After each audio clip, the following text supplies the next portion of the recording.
എല്ലാവർക്കും നമസ്കാരം. ഇന്ന് നമ്മുടെ രാജ്യത്ത് അന്തരീക്ഷം മുഴുവൻ നിറഞ്ഞു നിൽക്കുന്ന ഒരു പേരാണ് വേടൻ എന്നത്. വേടൻ പാടുന്നു, ധാരാളം പേർ ഓടിക്കൂടുന്നു. അനേകായിരങ്ങൾ വേടൻ്റെ പാട്ട് കേൾക്കാനായിട്ട് ഓടിക്കൂടുക വളരെ സന്തോഷപൂർവ്വം താല്പര്യപൂർവ്വം ഓടിക്കൂടുകയാണ്. എന്നാൽ ഇതേ സമയത്ത് നമ്മുടെ നാട്ടിൻപുറത്തെ ഒരു വീട്ടമ്മ വേടനെ തെറി പറഞ്ഞുകൊണ്ടിരിക്കുകയാണ്. കേട്ടാൽ അറയ്ക്കുന്ന അശ്ലീല വാക്കുകൾ കൊണ്ട് വേടനെ അധിക്ഷേപിക്കുകയാണ്. ഇതിനെന്താണ് കാരണമെന്ന് പരിശോധിച്ചാൽ, വേടൻ ആ വ്യക്തിയുടെ, അവരുടെ പേര് ശശികല എന്നാണെന്ന് എല്ലാവർക്കും അറിയാം, ശശികലയുടെ വ്യക്തിപരമായിട്ടുള്ള കാര്യങ്ങളെക്കുറിച്ച് ആക്ഷേപിച്ചിട്ടുണ്ടോ എന്ന് നോക്കിയാൽ പാട്ടിലൊന്നുമില്ല. അതേ സമയത്ത് തന്നെ കുടുംബത്തെക്കുറിച്ച് ആക്ഷേപിച്ചോ, രാഷ്ട്രീയ പാർട്ടിയെക്കുറിച്ചോ, ശശികല വിശ്വസിക്കുന്ന മതത്തെക്കുറിച്ചോ, പ്രസ്ഥാനത്തെക്കുറിച്ചോ, അവരുടെ സമൂഹത്തെക്കുറിച്ചോ ഒന്നും തന്നെ വേടൻ ആക്ഷേപിച്ചിട്ടില്ല. എന്തുകൊണ്ട് പിന്നെ ഈ സ്ത്രീ ഇത്ര രോഷാകുലയായിട്ട് ഒരു ചെറുപ്പക്കാരനെ തെറി പറയുന്നു? ഈ നാട്ടുമ്പുറത്ത് ചെറുപ്പക്കാർക്ക്, യുവാക്കൾക്ക് അവർക്ക് ഏത് പാട്ടും പാടാം. പാടരുതെന്ന് പറഞ്ഞുകൊണ്ട് തെറി പറയുകയാണ്. തെറി പറയാം, പാട്ട് പാടാൻ പാടില്ല എന്ന് പറഞ്ഞുകൊണ്ട്. ഇതെന്തുകൊണ്ടാണ് എന്ന് പരിശോധിക്കുമ്പോൾ ഒന്നും ഒരു പിടിയും കിട്ടുന്നില്ല. ഒരു പക്ഷേ വേടൻ പാടിയ പാട്ടുകളിൽ ആ പദപ്രയോഗങ്ങളിൽ ഏതെങ്കിലും രീതിയിൽ അധിക്ഷേപകരമായിട്ടുള്ള പ്രയോഗങ്ങളുണ്ടോ എന്ന് പരിശോധിച്ച് നോക്കുക. വേടൻ പാടിയ പാട്ട് ഞാൻ പുലയനല്ല, പറയനല്ല, പാണനല്ല, നീ എൻ്റെ തമ്പുരാനുമല്ല, തമ്പുരാനായാൽ എനിക്കൊരു പുല്ലുമില്ല എന്നാണ് വേടൻ പാടിയത്. അതിലാദ്യം തന്നെ വേടൻ പറയുന്നു ഞാനൊരു പുലയനല്ല എന്ന്. യഥാർത്ഥത്തിൽ പുലയനല്ല എന്ന് പറയുന്നത് ഒരു സമൂഹത്തിൻ്റെ ദീർഘകാലത്തെ ചരിത്ര സത്യങ്ങൾ ഒളിഞ്ഞു കിടക്കുന്ന ഒരു പദപ്രയോഗമാണത്. പുലയൻ എന്ന പദം പരിശോധിച്ചാൽ പുലയുള്ളവൻ എന്നാണ് അർത്ഥം. എന്നാൽ പുലയൻ എന്നുള്ള പദത്തിൻ്റെ അർത്ഥം എന്താണെന്ന് നോക്കുക. ശ്രീകണ്ഠേശ്വരം എഴുതിയ മലയാളം നിഘണ്ടുവിൽ പുലയൻ എന്ന പദത്തിന് കൃഷിക്കാരൻ എന്നാണ് അർത്ഥം കൊടുത്തിരിക്കുന്നത്. അതായത് പുലം, കൃഷിസ്ഥലം, പുലത്തിൽ പണിയെടുക്കുന്നവൻ പുലയൻ എന്നാണ് കൊടുത്തത്. അത് ശുദ്ധ അസംബന്ധമാണ്, കള്ളമാണ്, പൊളിയാണ്. അങ്ങനെ ഒരു അർത്ഥം ആ പദത്തിന് ഇല്ല. പിന്നെ എന്തുകൊണ്ട് ശ്രീകണ്ഠേശ്വരത്തിൻ്റെ നിഘണ്ടുവിൽ അങ്ങനെ വന്നു എന്നുള്ളതിനെ കുറിച്ച് അന്വേഷിക്കേണ്ടതാണ്. യഥാർത്ഥ അർത്ഥം ഇംഗ്ലീഷ് ഡിക്ഷണറിയിൽ ഓക്സ്ഫോർഡ് ഡിക്ഷണറിയിൽ എഴുതിയിരിക്കുന്നത് പുലയ എന്നതിന് ദ പൊല്യൂട്ടഡ് എന്നാണ്. പൊല്യൂട്ടഡ് എന്ന് പറഞ്ഞാൽ മാലിന്യമുള്ളവൻ, മലിനമായവൻ, അശുദ്ധിയുള്ളവൻ, അകറ്റി നിർത്തപ്പെടേണ്ടവൻ എന്നൊക്കെയാണ് അർത്ഥം. യഥാർത്ഥത്തിൽ ആ അർത്ഥമാണ് പുലയർ എന്നുള്ളതിന് കൽപ്പിച്ചിട്ടുള്ളത്. അതാണ് ശരിയായ അർത്ഥം. എന്തുകൊണ്ട്? കൃഷിസ്ഥലം, കൃഷി ചെയ്യുന്നവനാണ് പുലയനെങ്കിൽ ഇവിടെ കൃഷി ചെയ്യുന്നവർക്ക് എല്ലാവർക്കും ആ പദം പ്രയോഗിച്ച് കാണുന്നില്ല. ആദി ചേരന്മാരുടെ കാലത്ത്, വേൾഗഴുക്കുട്ടുവൻ്റെ കാലത്ത്, ഇമയവരമ്പൻ്റെ കാലത്ത്, കടൽ പുറകോട്ടിയ ചേര ചെങ്കുട്ടപ്പൻ്റെ കാലത്ത് ഒക്കെ കൃഷിയുണ്ട്, കൃഷി സ്ഥലങ്ങളുമുണ്ട്. പക്ഷേ അവിടെ പുലയർ എന്നുള്ള പദം പ്രയോഗിച്ച് കാണുന്നില്ല.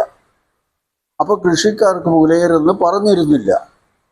അത് മാത്രമല്ല, അന്ന് കൃഷിക്കാർക്ക് പുലയരെന്നല്ല പറഞ്ഞ ഉഴവരെന്നാണ്. അതാണ് തമിഴിലെ പദം. ഉഴവരെന്ന് പറഞ്ഞ പദത്തിന് പുലയരെന്ന് മലയാളത്തിൽ എങ്ങനെ വന്നു എന്ന് മനസ്സിലാകുന്നതിൽ ഒന്നാണ്. മറ്റൊന്ന്,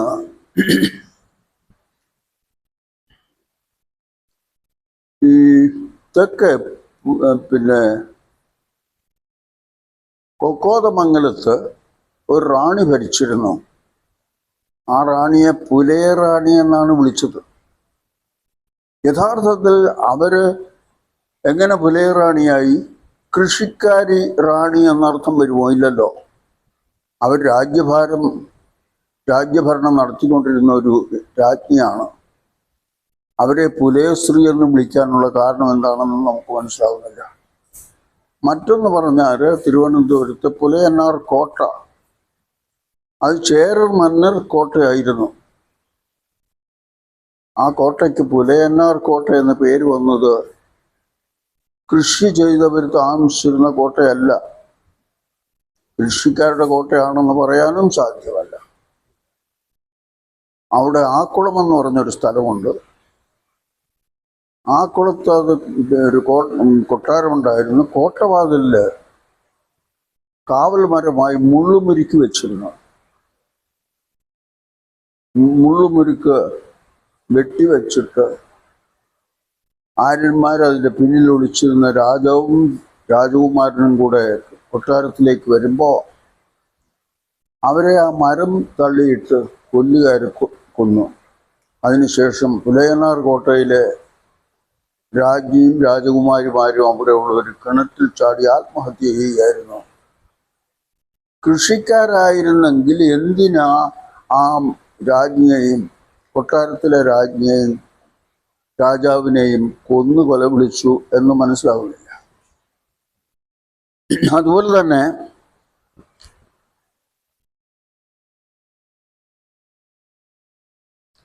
ഈ ചാതുവണ്യത്തില് വൈശ്യർ, ബ്രാഹ്മണ ക്ഷത്രിയ വൈശ്യർ കൃഷി ചെയ്തിരുന്നു. അവരെ പുലയരെന്ന് വിളിച്ചില്ല. അപ്പൊ നിശ്ചയമായിട്ടും പുലയരെന്ന് പറഞ്ഞ പദം കൃഷിക്കാരെന്ന് അർത്ഥം വരുന്നില്ല. അവർ പൊല്യൂട്ടഡ് എന്ന് ഇംഗ്ലീഷുകാരൻ പറഞ്ഞ അശുദ്ധി കൽപ്പിച്ച് മാറ്റി നിർത്തപ്പെട്ട ഒരു സമൂഹമെന്ന് മനസ്സിലാകുന്നുണ്ട്. ചരിത്രം പരിശോധിച്ചാൽ ഇവിടെയുള്ള ഭരണകർത്താക്കളെ ഭരിച്ചുകൊണ്ടിരുന്ന ചേരമാൻ പെരുമാളിനെയും പെരുമാളിൻ്റെ സാമന്തൻ ആയിട്ട് 36 ഇല്ലങ്ങളിൽ വസിച്ചിരുന്ന ജനങ്ങളെയും, അതായത് സാമാജികര് 100 പേര്, 200 പേര്, 300 പേര്, ജന്മിമാര്, ഭൂസ്വാമിമാര്, ക്ഷേത്ര ഉടമകള് ഒക്കെ പടവെട്ടി തോൽപ്പിച്ചവരെ കൊന്നൊടുക്കി അവരുടെ കൊട്ടാരങ്ങളും അവരുടെ അമ്പലങ്ങളും അവരുടെ വസ്തുവകളും എല്ലാം പിടിച്ചെടുത്ത് അവരുടെ സ്ത്രീകളെ പിടിച്ചുകൊണ്ടുപോയി അതിനുശേഷം ബാക്കിയുള്ളവരെ കൊന്നൊടുക്കി അല്ലാത്തവരെ അടിമകളാക്കിയിട്ട് കൽപ്പിച്ചതാണ് നിങ്ങൾ പുലയരാണെന്ന്. യഥാർത്ഥത്തിൽ ബേഡൻ പറഞ്ഞത് ഞങ്ങൾ പുലയരല്ല, ഞാൻ പുലയരല്ല എന്ന് പറഞ്ഞതിൻ്റെ പിന്നിൽ ഒരു സമൂഹത്തെ മുഴുവൻ ഞങ്ങൾ പുലയരല്ല, ഞങ്ങൾ ചേരമരാണെന്നാണ് പറഞ്ഞത്. പുലയരല്ല ചേരമരാണെന്നുള്ള സത്യം മറച്ചു വച്ചിരിക്കുകയായിരുന്നു. അടിമകളാക്കപ്പെട്ടതിന് ശേഷം അവരോട് പറഞ്ഞത് നിങ്ങൾ താമസിച്ചിരുന്നത് ഇല്ലത്തിലാണെന്ന് പറഞ്ഞുകൂടാ, ഇല്ലമെന്നിനി പറഞ്ഞാൽ നിന്റെ തല കാണില്ല എന്നാണ് പറഞ്ഞത്. ഇല്ലത്തിന് പകരം നിങ്ങൾ ചാളെന്ന് പറഞ്ഞുകൊള്ളണം, അല്ലെങ്കിൽ കുഴിമാടമെന്ന് പറഞ്ഞുകൊള്ളണം.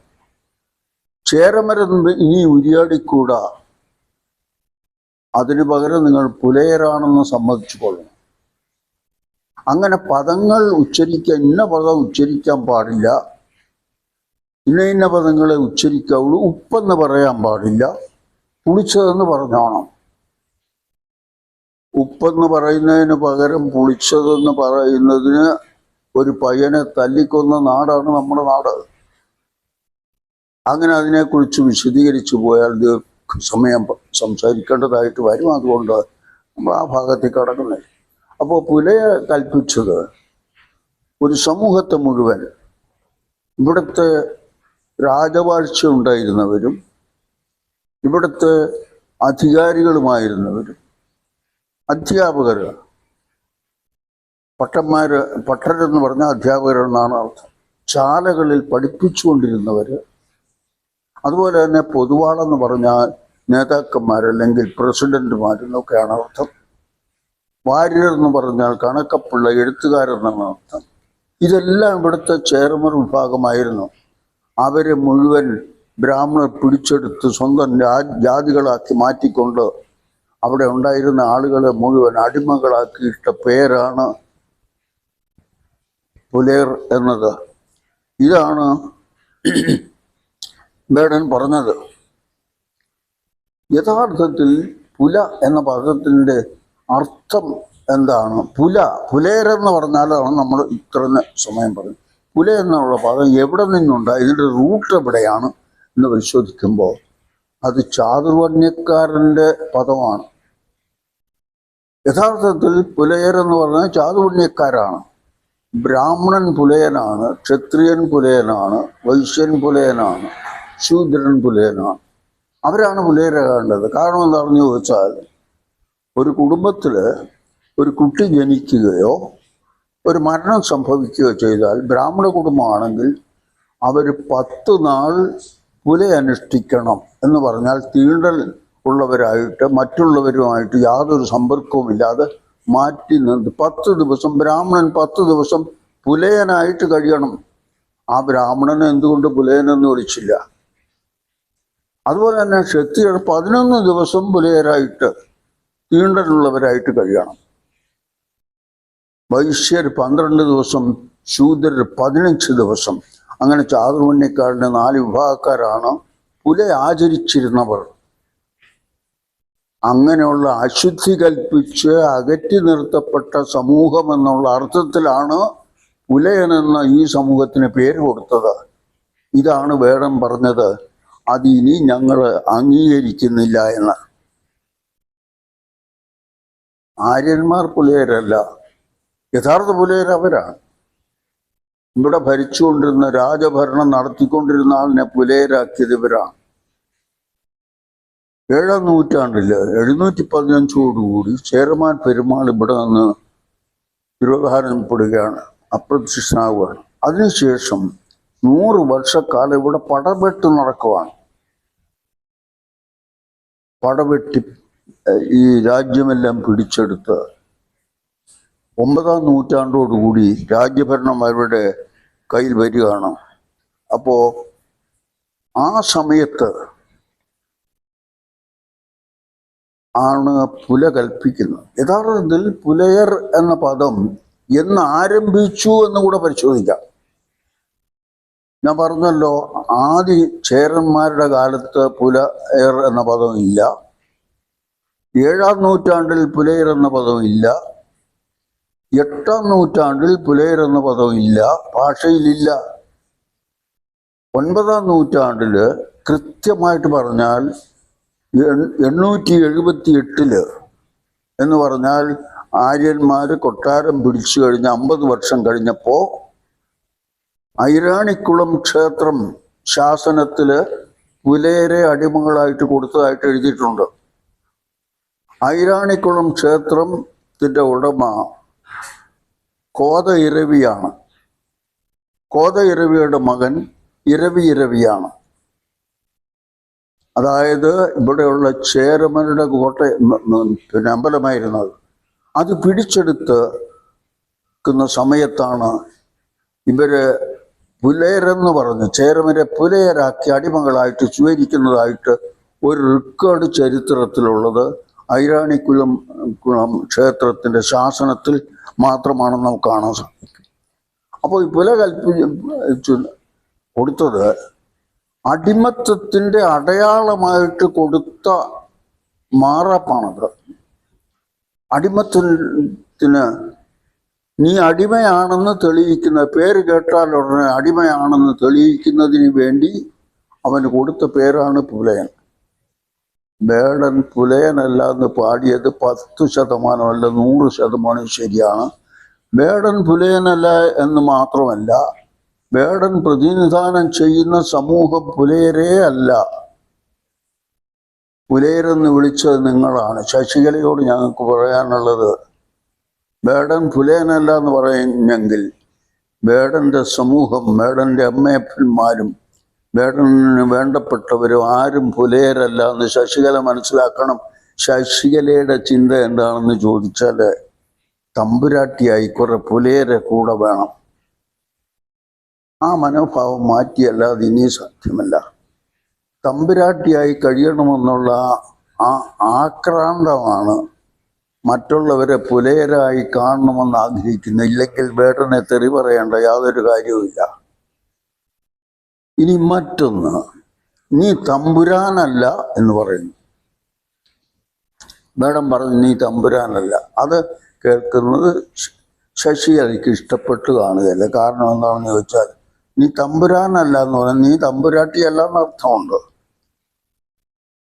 ഇത് സമൂഹം ഒറ്റക്കെട്ടായിട്ട് പറയാൻ പോവുകയാണ്, നിങ്ങൾ തമ്പുരാന്റെ മനോഭാവം ഒഴിവാക്കണം. അതായത് ഇവിടെ ഭരിച്ചുകൊണ്ടിരുന്ന ഭരണവർഗത്തെ മുഴുവൻ കൊന്നൊടുക്കി. കൊലപാതകത്തിന്റെ കഥ പറഞ്ഞാൽ ഇവിടെ നടത്തിയിട്ടുള്ള കൊടും കൊലപാതകങ്ങൾ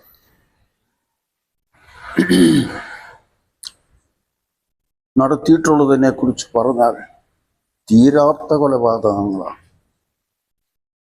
10 അവതാര കഥകളെ കുറിച്ച് പറയുന്നുണ്ട്. ഹിരണ്യാക്ഷനെ കൊന്നു, ഹിരണ്യകശിപുവിനെ കൊന്നു, ഹയഗ്രീവനെ കൊന്നു, മഹാബലിയെ കൊന്നു. പരശുരാമൻ 21 പ്രാവശ്യം ഇവിടെയുള്ള ജനങ്ങളെ കൊന്നൊടുക്കി. അവരെ മുസലം കൊണ്ടിടിച്ച് ശൂലം കൊണ്ട് കുത്തിക്കൊന്നത് ആ രക്തം നദിയായിട്ടൊഴുകി എന്നാണ് എഴുതിയിരിക്കുന്നത്. എന്തിനു വേണ്ടി കൊന്നു? ഭഗവാൻ ദുഷ്ടനിഗ്രഹം നടത്തിയെന്നാണ്. ഭഗവാൻ ദുഷ്ടനിഗ്രഹം നടത്തി കാണാൻ തരമില്ല. കാരണം എന്താണെന്ന് ചോദിച്ചാൽ ഓങ്കാരത്തില് ആ ഓമ ബ്രഹ്മ വിഷ്ണു മഹേശ്വരന്മാർ, ബ്രഹ്മാവിഷ്ണു മഹേശ്വരന്മാർക്ക് ബ്രഹ്മാവിന് സൃഷ്ടി, വിഷ്ണുവിന് സ്ഥിതി, ശിവന് സംഹാരം. സംഹരിക്കേണ്ടത് ശിവനാണെങ്കിൽ ആ സംഹാരം ശിവനെ ഏൽപ്പിക്കാതെ വിഷ്ണു ഏറ്റെടുത്തത് എന്തുകൊണ്ട് എന്ന് നമ്മൾ പരിശോധിക്കേണ്ടി വരും. അത് തന്നെയല്ല, വിഷ്ണുവിന് സ്ഥിതിയാണ്, സംരക്ഷണമാണ്, സംരക്ഷിക്കുകയാണ്. സംരക്ഷിക്കുന്ന ദേവനായ വിഷ്ണു സംഹരിച്ചു എന്ന് കഥയുണ്ടാക്കിയത് ഇവിടെ നടത്തിയ കൊലപാതകങ്ങളെല്ലാം ദൈവഹിതപ്രകാരം നടത്തിയതാണെന്ന് വരുത്താൻ വേണ്ടി തീർത്തതാണെന്ന് നിങ്ങൾ കൊല ചെയ്ത് കൂട്ടുകയായിരുന്നു. ചെളിയിൽ താത്തി മനുഷ്യരെ കൊന്നു. മഹാബലിയെ കൊന്നത് എന്തിനാ? ചെളിയിൽ താത്തിയത് എന്തിനാ? കൊല നടത്തിയത് മുഴുവൻ ചതിയിൽ കൂടെയാണ്. ഹയഗ്രീവനെ കൊന്നതും ചതിയാണ്. ഹിരണ്യാക്ഷനെ കൊന്നത് ചതിയാണ്. ഹിരണ്യകശിപുവിനെ കൊന്നത്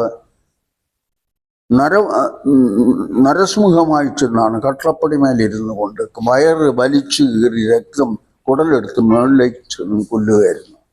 അങ്ങനെയുള്ള നീചമായ രീതിയിൽ കൊലപാതകങ്ങൾ നടത്തി ഇവിടുത്തെ ഭരണാധികാരികളെയും ഇവിടുത്തെ ഭരണവർഗത്തെയും അധീനതയിലാക്കി അടിമത്തം കൽപ്പിച്ച് നിങ്ങൾ ചുമത്തിയതാണ് പുല. ഇനി അത് ഞങ്ങൾ 1000 ആണ്ട് ഞങ്ങൾ പേറിക്കൊണ്ട് നടന്നു. ഇനി ഞങ്ങളത് പേറിക്കൊണ്ട് നടക്കാൻ ഒരുക്കമല്ല എന്നാണ് വേടൻ പാടിയത്. തമ്പുരാട്ടിയായിട്ടോ തമ്പുരാനായിട്ടോ നിങ്ങളെ അംഗീകരിക്കാൻ ഞങ്ങൾക്ക് സാധ്യമല്ല എന്ന് പറയാൻ കാരണം അതാണ്. യഥാർത്ഥത്തിൽ ചേരവരെല്ലാം പടവെട്ടി പരാജയപ്പെട്ടവരാണ്.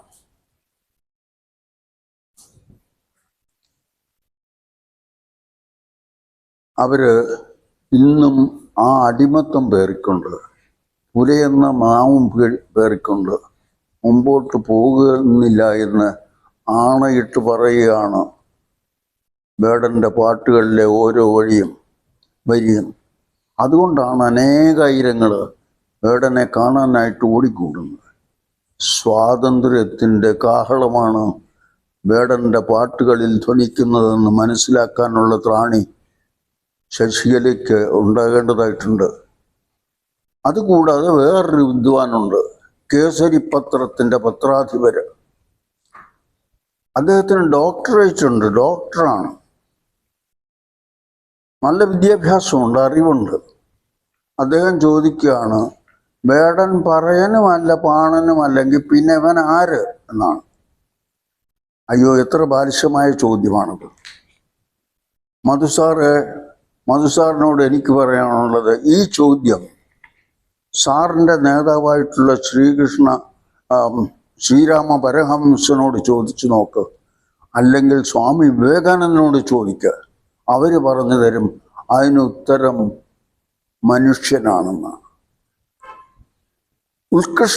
ഏറ്റവും ഉത്കൃഷ്ടമായ മതം മനുഷ്യ മതമാണ്, മനുഷ്യ സേവയാണെന്ന് നിങ്ങളെ പഠിപ്പിച്ചത് മറ്റാരുമല്ല, ശ്രീരാമകൃഷ്ണ പരമഹംസനും സ്വാമി വിവേകാനന്ദനുമാണ്. മധുസാർ ചോദിച്ചതിന് അവർ മറുപടി പറയുന്നത് മനുഷ്യനാണ്, വേടൻ മനുഷ്യനാണെന്നാണ്. ഇവിടെ ചരിത്രപരമായിട്ട് പറഞ്ഞാൽ ആ ചോദ്യത്തിന് ഉത്തരം വേടൻ പുലയനല്ല, വേടൻ ചേരവനാണെന്നാണ്. മധുസാറിനെ പോലെ അഭ്യസ്തവിദ്യരായിട്ടുള്ള ഉന്നത സ്ഥാനങ്ങളിൽ കഴിഞ്ഞ ആളുകൾ ഇനിയെങ്കിലും ഈ ജാതി വ്യത്യാസത്തെക്കുറിച്ചോ അടിമത്വത്തെക്കുറിച്ചോ മറ്റുള്ളവർക്ക് വേണ്ടി സംസാരിക്കരുതെന്ന് കരുതേണ്ടതായിട്ടുണ്ട്. മധുസാറ് പിന്നെ പറഞ്ഞത് വേടൻ ജാതി ഭീകരത വർദ്ധിപ്പിക്കുന്നു. എന്ത് കഷ്ടമാണെന്ന് നോക്കുക. ജാതി ഭീകരത എന്ന് പറഞ്ഞാൽ എന്താ? ശശികല ടീച്ചർ പറഞ്ഞതിൽ ജാതി ഭീകരത ഉണ്ടെന്ന് അറിഞ്ഞുകൊണ്ട് അതിന് പുകമറ ഇടാൻ വേണ്ടിയാണ് ഈ പ്രയോഗം എന്നുള്ളത് കേൾക്കുന്നവർക്ക് മനസ്സിലാവും. ശശികല ടീച്ചർ പറഞ്ഞത് പട്ടികജാതിക്കാരൻ ഞാൻ പറയുന്ന പാട്ടേ പാടാവുള്ളൂ എന്നാണ്. അത് ജാതി ഭീകരതയല്ലേ? ഒരു പ്രത്യേക ജാതിക്ക് കലയ്ക്ക് ജാതിയില്ലല്ലോ. പാട്ട്, ഡാൻസ്, അല്ലെങ്കിൽ നൃത്തം, ഇതിനൊന്നും ജാതിയില്ലെന്ന് അറിഞ്ഞുകൂടായോ മധുസാറിന്? അതുകൊണ്ട് ഇനിയെങ്കിലും വേടനെ തെറി പറയാതിരിക്കുക. വേടൻ പാടും. വേടൻ മാത്രമല്ല, വേടൻ്റെ കൂടെയുള്ള അവൻ്റെ സഹോദരങ്ങളും പാടും. നിങ്ങൾക്കത് ഇനിയും മേൽ തുടച്ചു മാറ്റാൻ സാധ്യമല്ല എന്നുള്ളത് ഞങ്ങൾ പറയേണ്ടതായിട്ട് വരുന്നു, പറയുകയാണ്. അതുകൊണ്ട് സൗഹാർദ്ദമായി കഴിയാനുള്ള വഴികൾ നോക്കുകയാണ് ഏറ്റവും നല്ലതെന്ന് പറഞ്ഞുകൊണ്ട് ഞാൻ ഈ വാക്കുകൾ ഉപസംഹരിക്കുന്നു. നമസ്കാരം.